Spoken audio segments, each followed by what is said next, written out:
What's up, everybody? Welcome back to the Soul Break. Thanks for stopping by my channel. So today I am really excited to have this sneaker on my channel, and obviously these are the Air Jordan 5s Toro Bravos, also known as the Raging Bulls. Now I know these released in a pack back in 2009, but I have no nostalgia for that pack because I've never owned a pair or have seen a pair in my life. But when I first found out that these are retroing this year, I was really excited, and I really wanted a pair so badly.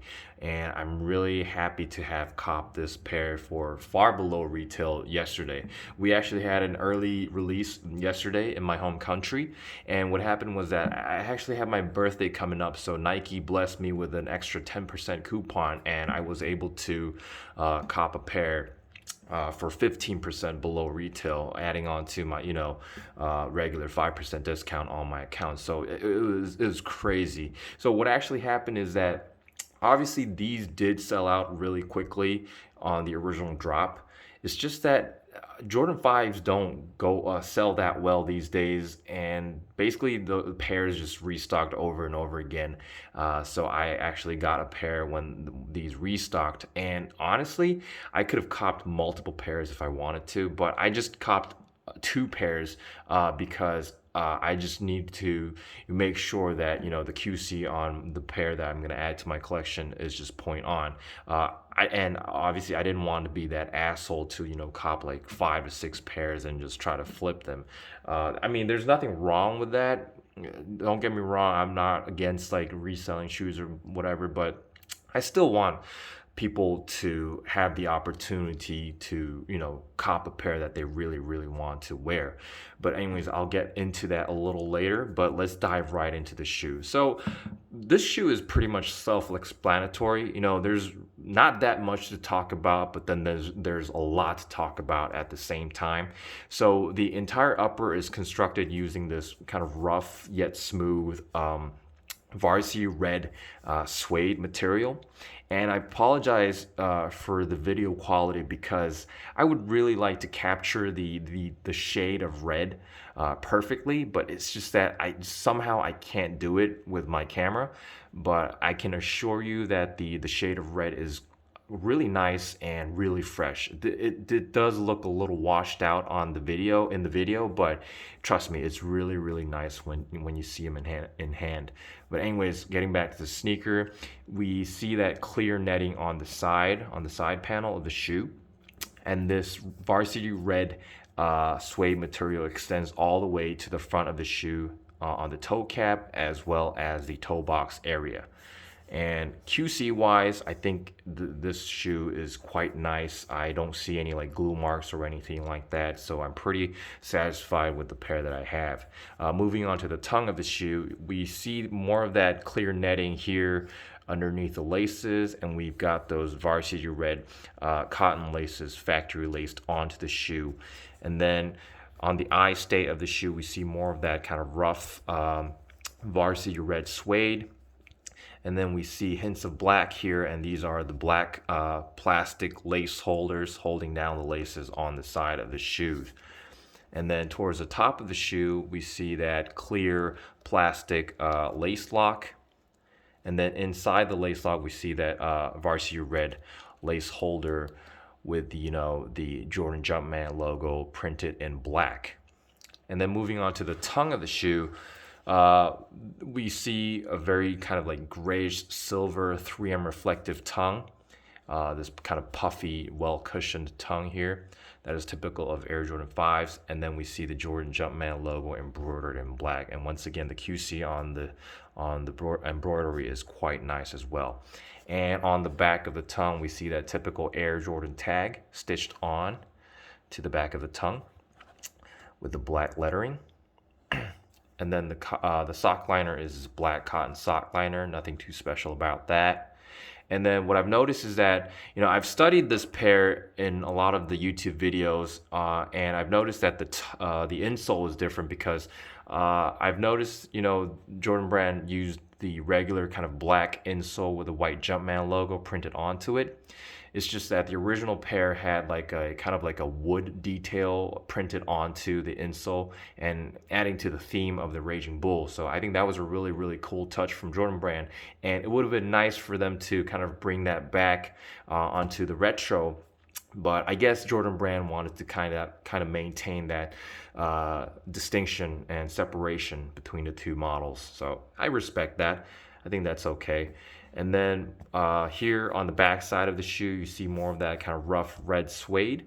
And that this killer detail always gets me. I think that PE treatment 23 embroidery is so spot on, and it's really, really cool. It's so nice to see that detail on a Jordan 5, and I think that's what really kind of gets me.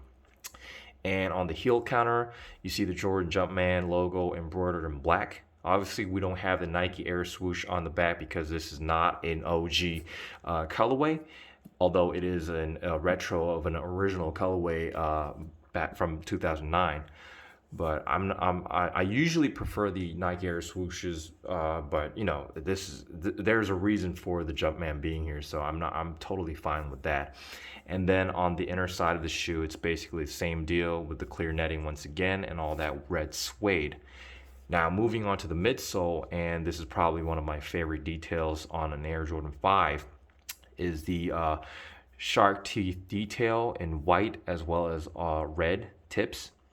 And that really accents the black midsole really well, and it really makes the shoe pop a lot. And then on the back side of the midsole, you obviously have that air unit encapsulated in there. And then you see those kind of like cream colored columns inside the air bubbles. Moving on to the outsole, you've got that icy kind of like blue tinted outsole with the herringbone traction. And underneath the outsole, you've got that Jordan Jumpman logo printed in red. And then on the tip of the outsole, you've got that black color outsole here. And then you see more of that black on the mid part of the outsole with the Jordan logo engraved into the outsole material here. And then on the back side, you see more of that clear, icy outsole with the herringbone traction to finish it off. So this is a really clean colorway. And I mean, I think Jordan Brand has done a really good job of making this look really close to the original release. Obviously, I've never held that pair in hand, so I can't say for sure, but from what I've studied on in YouTube videos and on pictures online, I think Jordan Brand has done a pretty good job. And kudos to them. Now, I did want to talk about something really important. Now, I mentioned at the beginning of my video that I picked up 2 pairs of these. And the reason why I did that is because Jordan 5s do have some like QC issues from time to time, and I really wanted to have the best pair to add to my collection. And so I just kind of wanted to see 2 pairs hand in hand so that I could pick out the better pair, to keep. But what I've noticed is that, here, let me show you on the close-up. What I've noticed is that the material used is quite different, because as you can see, the suedes are quite different.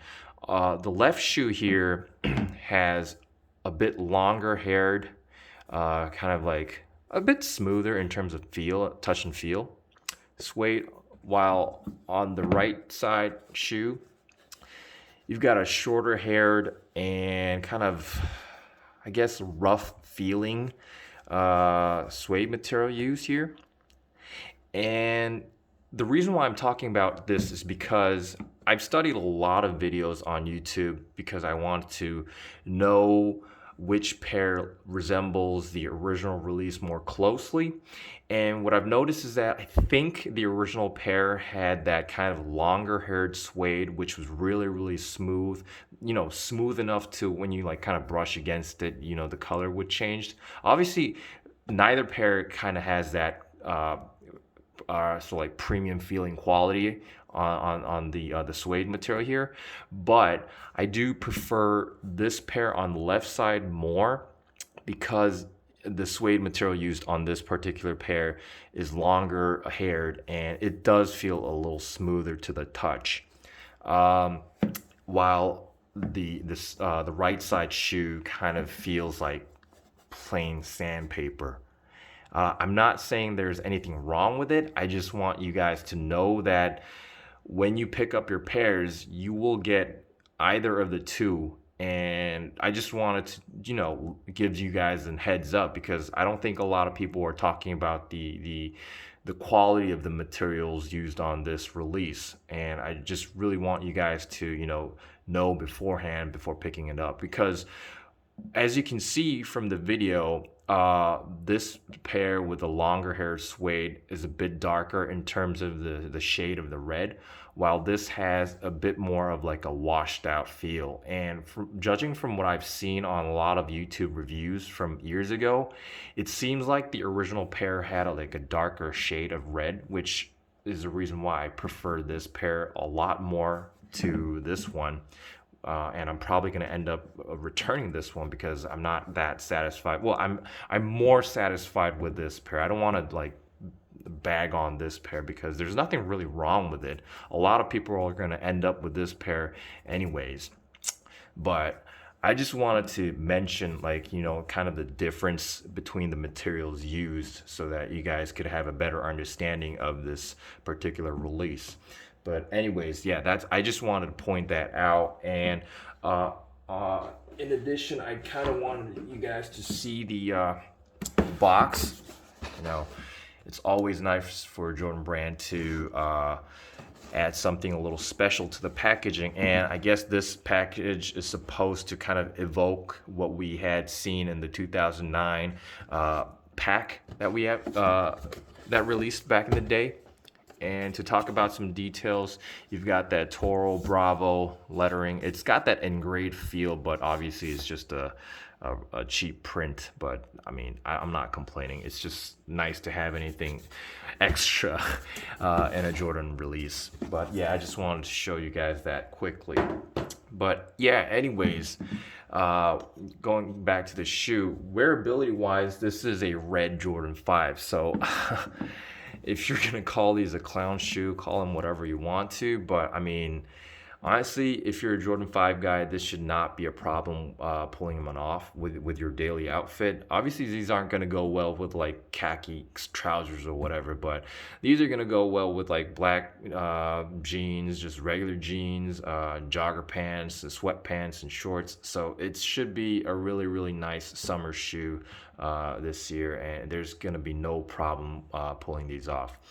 Sizing wise, I do have some experience with Jordan 5s, and my sizing tip would be to go true to size.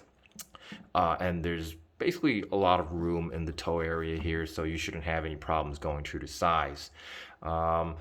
Resale wise, it is a little tricky for me to say because in my home country, the Jordan 5s aren't doing that well.